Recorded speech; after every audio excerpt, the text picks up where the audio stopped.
Hola, mi nombre es Mario Evaristo González Méndez, soy estudiante de la licenciatura en Psicología del Sistema de Universidad Abierta y Educación a Distancia de la UNAM. En esta ocasión vamos a abordar el tema de las relaciones entre teorías de la personalidad y el proceso salud-enfermedad, debates entre la perspectiva de género y la determinación social. Esto con base en el autor Mario Fausto Gómez Lamont. Para efectos de esta exposición y siguiendo la propuesta del autor, tenemos 4 objetivos. El primero es conocer las categorías de personalidad y salud y cómo se relacionan estas con las condiciones de enfermedad. El segundo es analizar los determinantes sociales que influyen en el proceso de enfermedad. El tercer objetivo es conocer la relación entre personalidad y salud y cómo estos determinan ciertos estadios de enfermedad, de prevención o de recuperación de la misma. Y por último, comprender las investigaciones en psicología de la salud que actualmente se realizan desde las teorías de personalidad, la perspectiva de género y los determinantes sociales. Para abordar las categorías de personalidad y salud necesitamos acercarnos a una definición. Previo a esto, cabe mencionar que no hay un consenso sobre el concepto de salud y de personalidad, puesto que son procesos que se han ido construyendo a través del tiempo y por tanto son abordados desde diferentes teorías y en cada época histórica se ha optado por una o por otra dependiendo del interés de quienes los promueven. Por otro lado, este amplio bagaje teórico e histórico nos exige un abordaje crítico que permita recuperar los constructos teóricos que fundamenten prácticas más eficientes para la actualidad. Respecto de la categoría de salud, cabe decir que es dinámica y su dialéctica a lo largo del tiempo ha generado debates, desacuerdos, pero también han tenido que generarse acuerdos para el diseño de políticas públicas encaminadas a promover la salud entre la población. Cabe decir que a principios de este siglo, a principios del siglo XXI, la Organización Panamericana de la Salud y la Organización Mundial de la Salud ampliaron el concepto de salud más encaminado hacia el bienestar, reconociendo que la salud implica el bienestar político, económico, social, cultural, y en ese margen, salud no solo se reducía a no padecer enfermedad, sino más bien a todas las condiciones en las que la población vive. Sin embargo, en el 2000, sí, cerca del 2000 también, Celia Amorós y otros eh, investigadores propusieron que este concepto o esta identificación de salud con bienestar respondía más bien a una categoría campana, es decir, que buscando evidenciar todas las dimensiones que influyen en la salud, termina por desdibujar las dimensiones y las variables que realmente impactan en la salud del individuo. Y entonces se convertía en una representación hegemónica que respondía a los intereses de este organismo mundial para impulsar políticas a nivel mundial que no necesariamente respondían a las necesidades de los individuos y de las comunidades, pues desdibujaban las diferencias de sexo, género, raza, de economía, factores laborales, factores educacionales, y entonces terminaba por no ser eficaz para los proyectos de salud a nivel mundial y luego a nivel local. Esto exige entonces reconocer la categoría salud como una categoría analítica, es decir, que puede desdoblarse en múltiples dimensiones desde las cuales es necesario abordarla y comprenderla.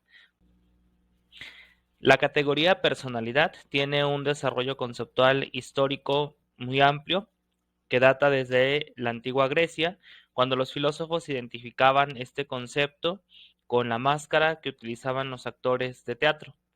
Posteriormente, en la filosofía latina, este concepto de personalidad se refería al sonido que hacían los actores a través de la máscara y que hacía eco. En cuanto a su uso académico, la mayoría de los investigadores coinciden en que la personalidad está integrada por áreas que tienen que ver con la cognición, la memoria, el lenguaje, el aprendizaje y el pensamiento. El estudio de estas áreas ha evidenciado que la personalidad está integrada por factores tanto biológicos como ambientales y por tanto es una categoría que merece ser estudiada desde diversas perspectivas.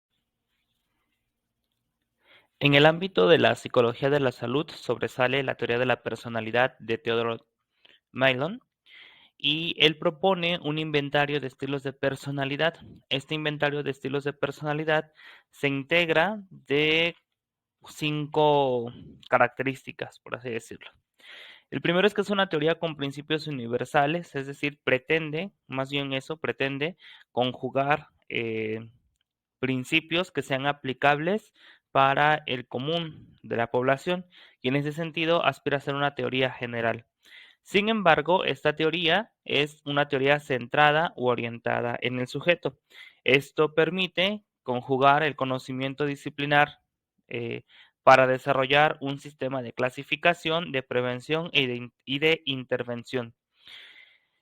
Siguiendo en este orden, pretende además o crea una taxonomía de patrones de personalidad y sistemas clínicos.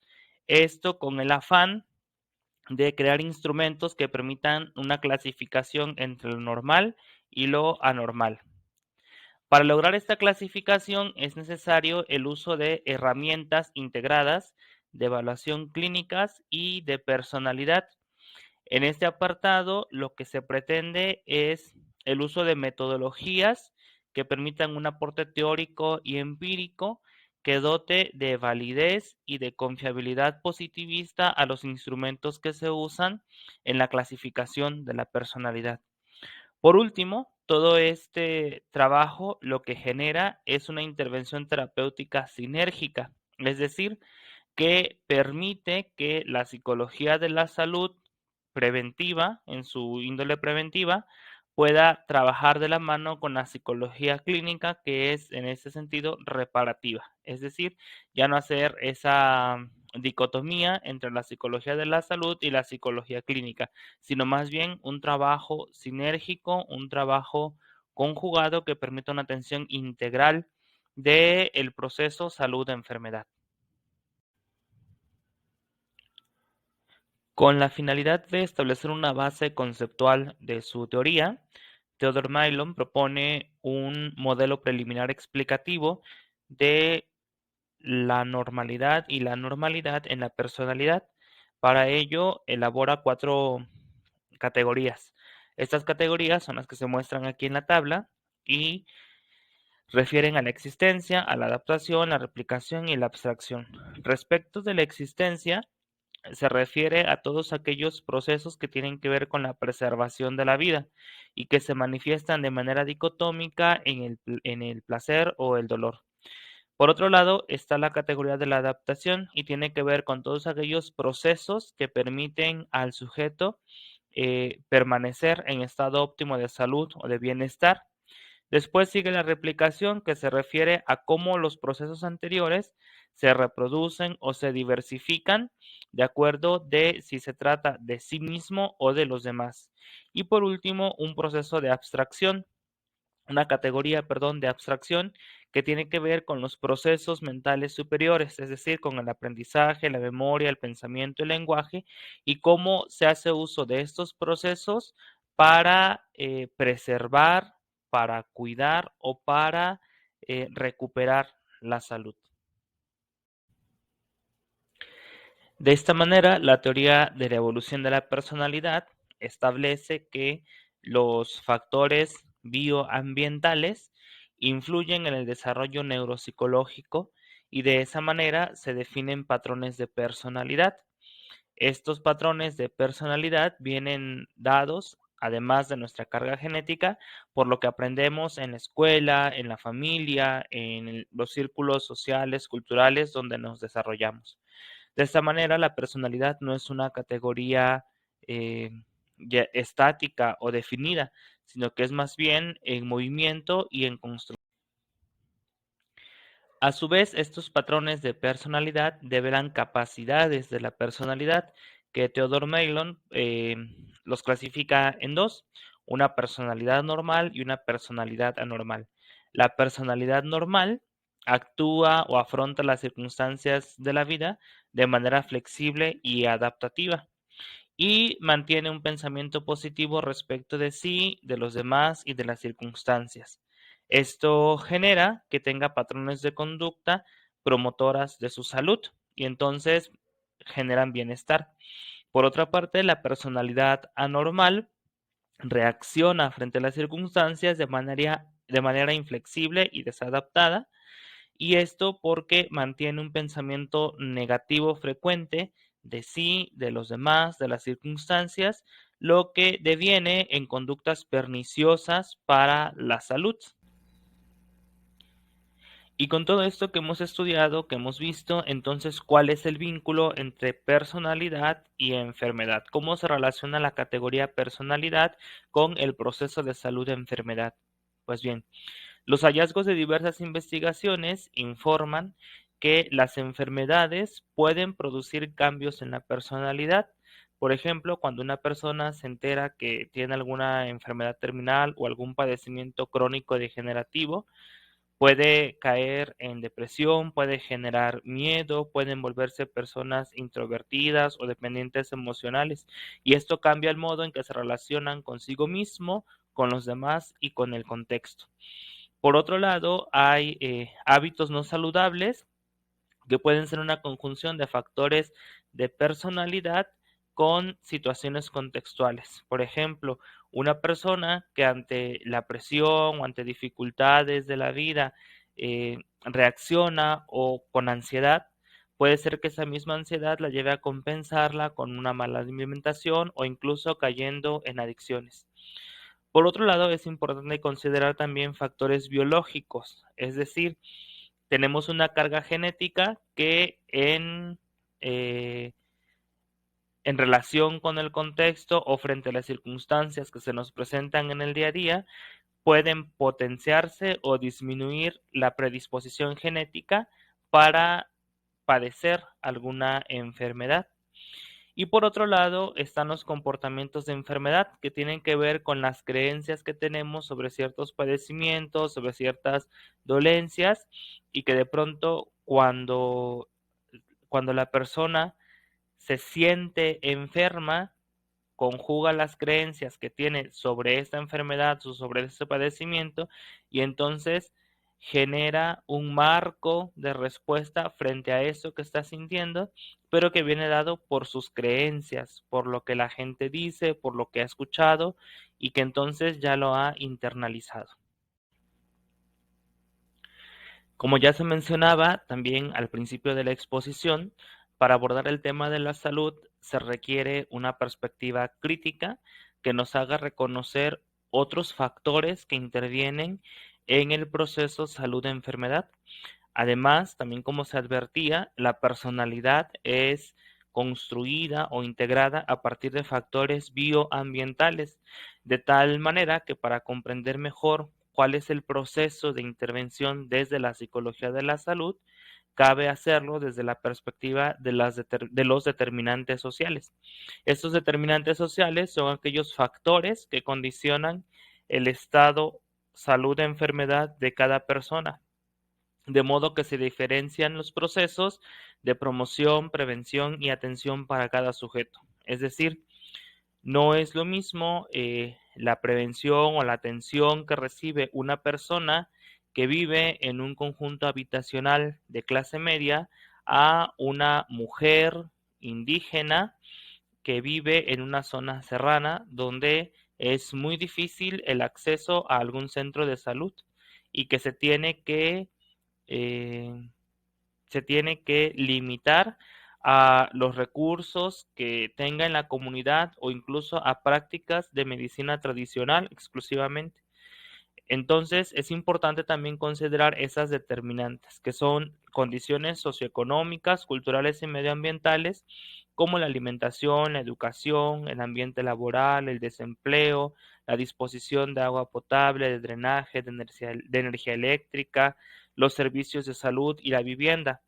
Pero también tienen que ver las redes sociales y comunitarias, es decir, aquellas redes de apoyo con las que la persona que enferma cuenta para enfrentar ese proceso de, eh, de tratamiento de la enfermedad.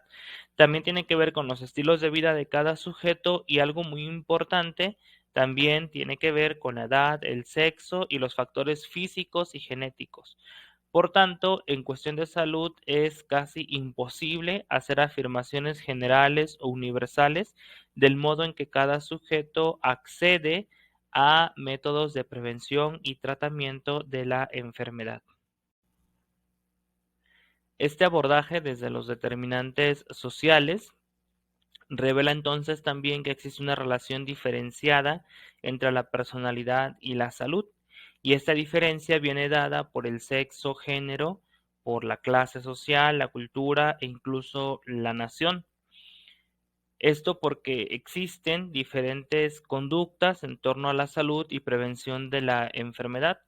Por ejemplo, muchos estudios revelan que aunque las mujeres son quienes más acuden a los hospitales o a consulta médica, lo hacen generalmente bajo el rol de cuidadoras, es decir, acompañando al esposo o a los hijos, pero muy pocas veces lo hacen como una medida de prevención o de cuidado de su salud. Por otro lado, en México, para el año 2000, se reveló que las primeras tres causas de muerte en el país eran las enfermedades del corazón, la diabetes mellitus y los tumores malignos. Aunque estos son las tres primeras a nivel general, cuando los vemos por géneros hay una diferencia. Si bien la primera causa de muerte son las enfermedades del corazón, son más propensos a padecer estos males cardíacos y a morir de esta forma los hombres que las mujeres. Por otro lado, la diabetes mellitus la padecen más mujeres que hombres y esto hace que entonces los esquemas de salud requieran tener un sistema de atención diferenciado por sexos. Pero además esto se ahonda si atendemos las diferencias geográficas del país, incluso las diferencias de lenguas o de idioma, que muchas veces también son restricciones para que mujeres del campo o del ámbito indígena puedan acceder a los servicios de salud. Ahora, una solución que se propone a esto es atender los problemas de salud pública desde una perspectiva de interseccionalidad. Esta perspectiva de interseccionalidad es un marco teórico, metodológico y transdisciplinar que analiza el impacto de los determinantes sociales en el proceso salud y enfermedad y permite propuestas integrales, propuestas que atiendan cada uno de estos frentes de manera eficiente y efectiva. Por los alcances que ha tenido el uso de la perspectiva interseccional y la consideración de los determinantes sociales en el proceso de salud e enfermedad, muchas investigaciones actuales en el campo de la psicología de la salud los han integrado en su metodología y esto ha generado aportaciones teóricas relevantes, metodológicas y también han permitido prácticas innovadoras, prácticas óptimas y oportunas en diversos campos de la psicología de la salud, sobre todo en lo que se refiere a la integración de la perspectiva de género, que es ahora una exigencia académica y social actual. Es bien importante entonces que esto que estudiamos lo vayamos comprendiendo de mejor manera para integrarlo en nuestra práctica como futuros psicólogos, pero también como investigadores en algún momento. A modo de conclusión, cabe decir que en psicología de la salud el conocimiento es situado y no generalizable por todo lo que ya hemos visto, porque nuestro trabajo con las personas, con las comunidades, pues tiene características muy peculiares que deben atenderse para que las intervenciones de prevención, de cuidado de la salud sean efectivas y pertinentes. Por otro lado, se rescata la capacidad de la perspectiva de interseccionalidad para desarrollar investigaciones empíricas por su nivel de integración de diversas dimensiones y variables. Y bueno, también se descubre que las teorías de personalidad tienen un potencial explicativo de interés para la psicología de la salud porque rescata las diferencias que cada sujeto tiene, tanto genéticamente como de los factores ambientales en que se desarrolla. Gracias.